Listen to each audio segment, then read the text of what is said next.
Hello friends, जय जगन्नाथ। आज video को मुझे समस्त स्वागत करुच्ची। आज वीडियो आम आज आलोचना करवा भारतीय संविधान प्रस्तुति संपर्क में, making of the constitution of India.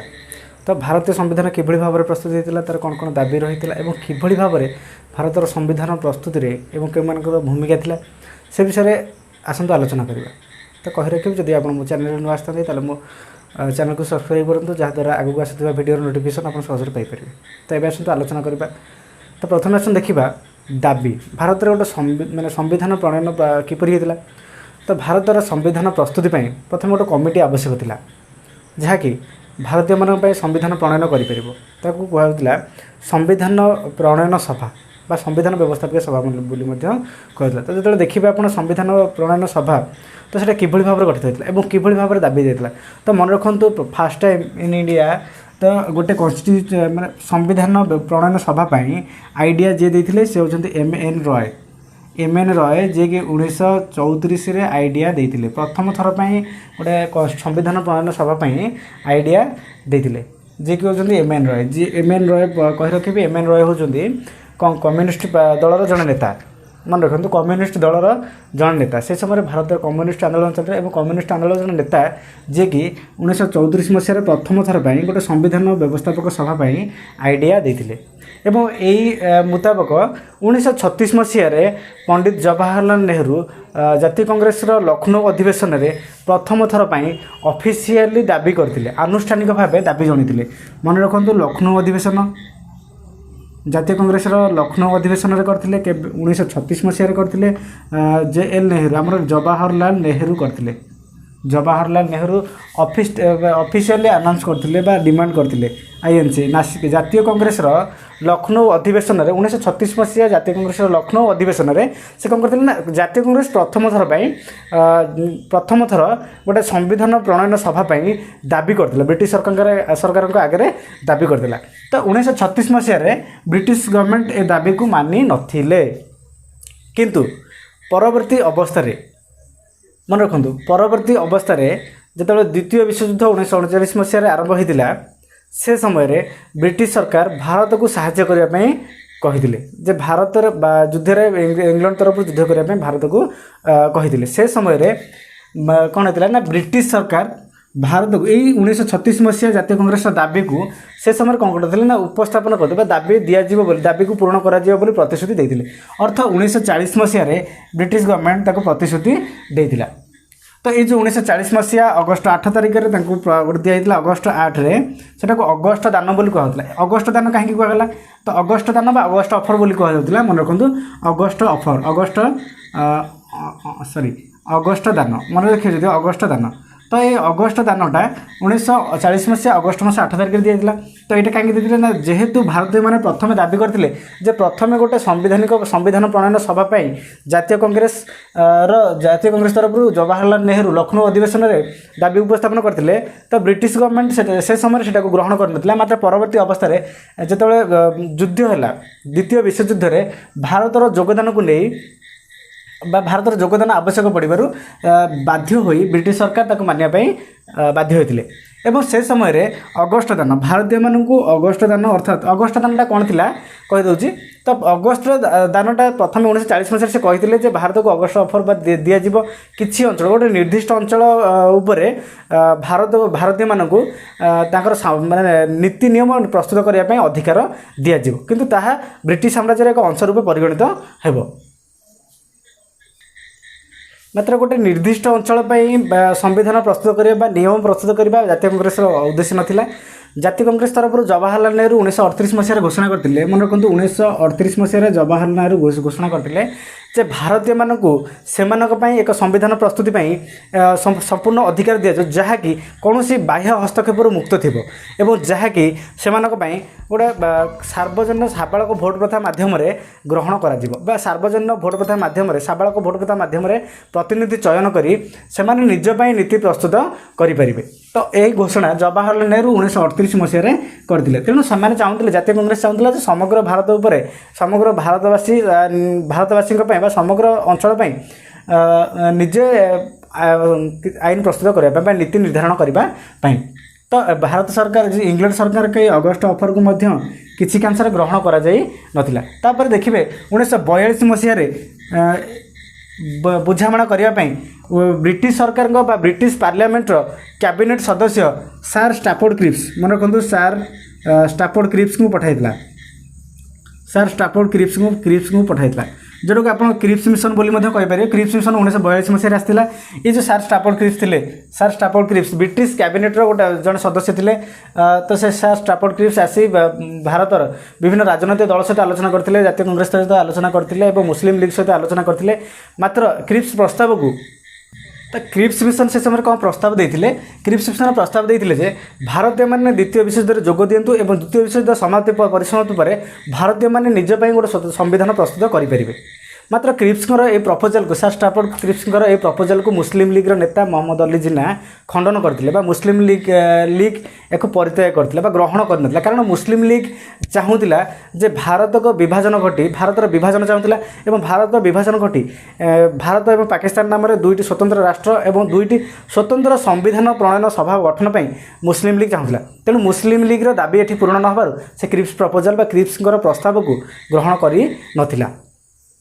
एक क्रिप्स प्रस्ताव पर 1945 द्वितीय विश्वयुद्ध शेष पर आप जानते 1945 मसीह जो द्वितीय विश्वयुद्ध परिसमाप्ति है जापान हिरोशिमा और नागासाकी उपर अमेरिका परमाणु बोमा रे आक्रमण करने द्वारा द्वितीय विश्वयुद्ध परिसमाप्ति करते जहाँकि सारा विश्व को स्तब्ध करते। ठीक से 1945 मसीहा द्वितीय विश्वयुद्ध परिसमाप्ति पर 1946 मसीह मन रखते 1946 मसीह कैबिनेट मिशन भारत को आसाला। या कैबिनेट मिशन कहीं कहुए कैबिनेट मिशन एपाई कहुए कैबिनेट मिशन एथिरे ब्रिटिश पार्लियामेंटर कैबिनेटर 3 जन सदस्य थे। कैबिनेट मिशन आप देखिए कैबिनेट मिशन से कैबिनेटर 3 जन सदस्य थे जे कि प्रथम थे आप एभी आलेक्जेंडर थे एभी आलेक्जेंडर लॉर्ड पेथिक लॉरेंस एवं सार स्टाफोर्ड क्रिप्स।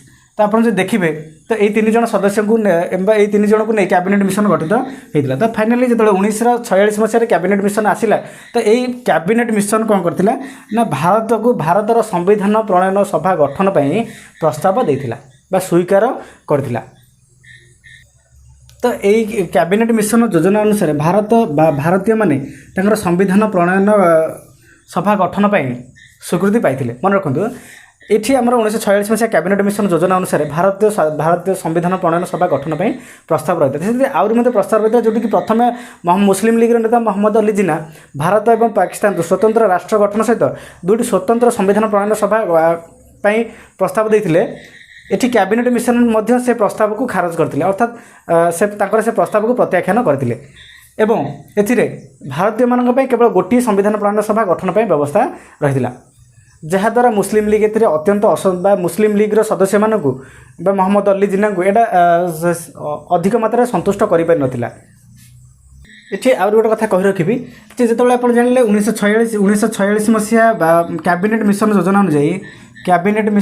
अनुଯାयी कौन होता ना कैबिनेट मिशन योजना अनुसार भारत संविधान प्रणयन सभा गठन पर अनुमति पाइला स्वीकृति पाइला। और जब आप देखिए 1947 मसीहा माउंट बैटन योजना अनुसार भारत तार स्वाधीनता लाभ करता। मन रखु माउंट बैटन योजना अनुसार दुईटा कथा होता प्रथमटी कौन थी ना भारत स्वाधीनता लाभ करता एवं भारत विभाजन होता। मन रखु माउंट बैटन योजना भारत को स्वाधीनता दी जाता एवं विभाजन दुईटा कथा होता। मात्र संविधान प्रणयन आम संविधान प्रणयन सभा स्वाधीनता पूर्व जहाँकि 1946 मसीह कैबिनेट मिशन योजना अनुसार प्रस्तुत कराइला। तो एबे आसन देखा माने एबे आसन देखा संविधान प्रणयन सभा किपर गठित होता। तो आप देखिए 1946 मसीह कैबिनेट मिशन जावापर 1946 नवेम्बर मसरे 1946 मन रखु 1946 नवेम्बर मसरे संविधान प्रणयन सभा गठन पर प्रक्रिया आरंभ होता।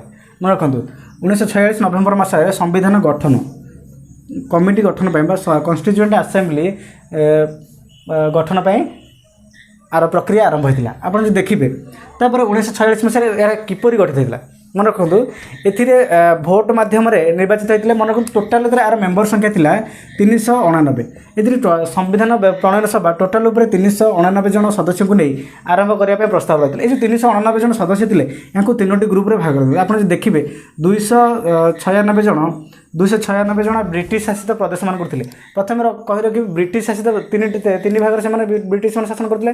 तो प्रथम थिला ब्रिटिश शासित अंचल एवं द्वितीय थिला चीफ कमिशनर प्रदेश एवं तापर आप देखिए तृतीय आपंकर थिला देशीय राज्य कहले जो राजा मान शासन करते जेबल कि आप जानते 1947 मसीहा देश स्वाधीन पर्यंत काश्मीर राजा हरि सिंह थिले।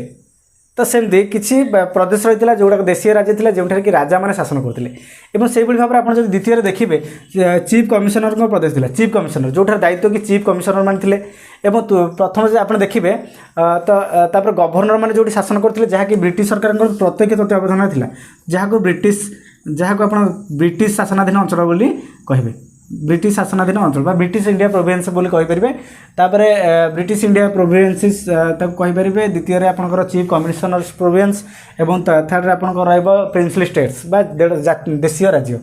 तो यही भाव में ब्रिटिश शासित शासनाधीन अंचल आपंकर 296 जन थे एवं बाकी 93 जन आपंकर थे 93 जन आपंकर एथिरू आसते कौन देशीय राज्य 93 जन प्रतिनिधि रही।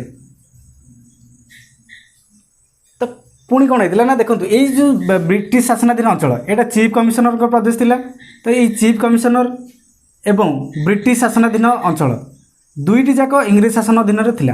तेणु ये ब्रिटिश शासनाधीन अंचल को 292 आसन आलाउ करा जायतिला एवं 4टी आसन आलाउ करा जायतिला चीफ कमिशनर प्रदेश 4टी आसन आलाउ करा जायतिला बा अनुमति दिया जायतिला 4टी आसन मिलता। लक्ष्य करूँ ब्रिटिश शासनाधीन अंचल 292 आसन एवं चीफ कमिशनर प्रदेश 4टी एवं देशीय राज्य मानक आप देखिए देशीय राज्य मानक प्रिंसली स्टेट रु देशीय राज्य मानक आप 93 जन प्रतिनिधि रही व्यवस्था थिला। तो देखो एवं देखा तो ये जो 389 जन सदस्य किभली भाव निर्वाचन प्रक्रिया अनुष्ठित होता। तो देखो देखिए 296 जनक निर्वाचन अनुष्ठित होता एवं एमाने देशीय राज्य जो मैंने प्रतिनिधि थे 93 जन एमाने मनोनीत होते निज तरफ से मनोनीत होते एवं ये 296 जनक ही निर्वाचन होता। तो ये 296 जो निर्वाचन होता आप देखो किभली भाव निर्वाचन प्रक्रिया था। तो ये जो ब्रिटिश शासनाधीन प्रदेश थिला मन रखु प्रदेश थिला और प्रदेश से राज्य गुड़ी प्रदेश कहते प्रोविंसेस बोली कहते। तो से समय आप देखिए ये चीफ कमिशनर प्रदेश और ब्रिटिश शासनाधीन प्रदेश में राज्य व्यवस्थापिका से स्टेट आसेम्बली बोली जहाँ कहते बर्तमान जमी आम राज्य विधानसभा रही से भाव में राज्य विधानसभा गुड़िक जो मैंने निर्वाचित होते राज्य विधानसभा सदस्य मैंने लोक द्वारा निर्वाचित होते तेणुक से राज्य विधानसभा सदस्य मान द्वारा ये 296 जन मनोनीत होते। तो मन रखु से लोक केते कि भाव निर्वाचित होते। तो मन रखु 10 लाख जनसंख्यार 10 लाख जनसंख्या 10 लाख लोकों जड़े प्रतिनिधि रोते 10 लाख जड़े प्रतिनिधि मन रखु 10 लाख लोकों भीतर जड़े प्रतिनिधि रोते। तो से भाव में मोट उपर 389 जन रही व्यवस्था थिला। तो एवं आसतु आलोचना करवा यार किभली भाव में गठन कराइला। तो आउ गोटे कथा लक्ष्य करेंगे ये सब परोक्ष निर्वाचन पद्धति रही आमर जो देखिए प्रत्यक्ष निर्वाचन और परोक्ष निर्वाचन आम जो 2 प्रकार रही जदि आम सीधा सड़क भोट दे क्या बाछुं प्रतिनिधि चयन कर प्रत्यक्ष निर्वाचन बोली कह आम बाछुवा प्रतिनिधि मैंने जो अन्य जन को बाछे ताकू परोक्ष निर्वाचन बोली कह जो भाव में आम एमएलए मान सीधा सड़क बाछुंट और एमएलए मैंने भोट दे से मुख्यमंत्री को चयन कर मुख्यमंत्री चयन कर तेणु आम एमएलए मान सीधा सड़क प्रत्यक्ष भोट देले और से परोक्ष भाव में मुख्यमंत्री को आम चयन कले अर्थात आम थ्रू चयन कले। तो ये भाव में आप जो देखिए तो ये 296 जन जो सदस्य चयन कराइला से प्रदेशर जो ब्रिटिश शासनाधीन प्रदेश एवं चीफ कमिशनर प्रदेशर विधानसभा सदस्य मान द्वारा परोक्ष भाव में निर्वाचित होते और देशीय राज्यर प्रतिनिधि माने देशीय राज्यर प्रतिनिधि निज तरफ से मनोनीत होते ए किसी दलीय प्रतिनिधि मनोनीत प्रतिनिधि रही। तो एवं देखा निर्वाचन संपर्क में ये जो 296 सदस्य 296 जन सदस्य जो रही आसन रही से आसन पर निर्वाचन अनुष्ठित होता। मन रखु यहाँ जुलाई और अगस्ट मसरे होता जुलाई और अगस्ट मसरे जुलाई अगस्ट मसरे 1947 मसीह होता 1947 जुलाई एवं अगस्ट मसरे होता है। एवं आसन देखिए निर्वाचन संपर्क से कि भाव में निर्वाचित होता है। देखिए आप ये जो 296 आसन था, 296 आसन आसन पर निर्वाचन अनुष्ठित होता परोक्ष निर्वाचन जहाँ कहे जुलाई और अगस्ट 1946 मसीहा जुलाई और अगस्ट मसरे यही निर्वाचन अनुष्ठित होता। तो एवं आसतु देखा ये 296 आसन कि भाव में किए के आसन जीत होते। ये जो 296 मोट आसन था या भर आप देखिए या आईएनसी जोटा आप कहे भारतीय। तो जब आप देखिए तो ये 296 जो आसन रही है जोटा कि आपंकर ब्रिटिश शासनाधीन प्रदेश और चीफ कमिशनर प्रदेश रू, तो से 296 आसन भितर आप लक्ष्य करेंगे भारतीय जातीय कांग्रेस इंडियन नेशनल कांग्रेस आपंकर 208 आसन जीति एवं मुस्लिम लीग जी थी मुस्लिम लीग आप मन रखु एमएल सर्ट लिखिदी मुस्लिम लीग आपंकर 63 आसन जीति एवं जे कि आपंकर रहा आप देखिए अन्य जी थे अन्य आंचलिक दल थे जो मैंने आप देखो सिख देखूँ माइनोरिटी मैंने देखूँ कि आप आदिवासी मान देखूँ जो संप्रदाय माइनोरिटी संप्रदाय जो मैंने आसुले अन्य संप्रदाय जो मैंने आसुले से अन्य मिसिकी आप देखिए अन्य मोट उपर 15 जन थे। तो मोट उपर 296 आसन पर अनुष्ठित होता निर्वाचन में मन रखु जातीय कांग्रेस को 208 आसन सदस्य थे और मुस्लिम लीग 63 आसन विजय होता और अन्य आपंकर 15 जन थे। तो ये जातीय कांग्रेस को अंचल गुड़ी जोड़ा हिंदू बहुल अंचल गुड़िक आमर जातीय कांग्रेस विजय होता और आप देखिए मुस्लिम लीग मुस्लिम बहुल अंचल होता और अन्य जो रिजनाल आमर साधारण भाव में आंचलिक जो संप्रदाय रही है से 15 जन सदस्य रही। तो एपर्यंत आम आलोचना करते मुस्लिम मैंने संविधान प्रणयन सभा गठन पर्यंत। तो ये संविधान प्रस्तुति पर्यंत संविधान प्रणयन सभार प्रस्तुति पर्यंत किसी तथ्य जब भिडियोटी आप मन को भल लगी था तेल लाइक करूँ शेयर करूँ और मोर चैनल को सब्सक्राइब करूँ जहाँद्वारा आप आगू आसुवा भिडियो नोटिफिकेशन सहजरे पाइपर। भिडियोटी शेष पर्यंत देखिए धन्यवाद।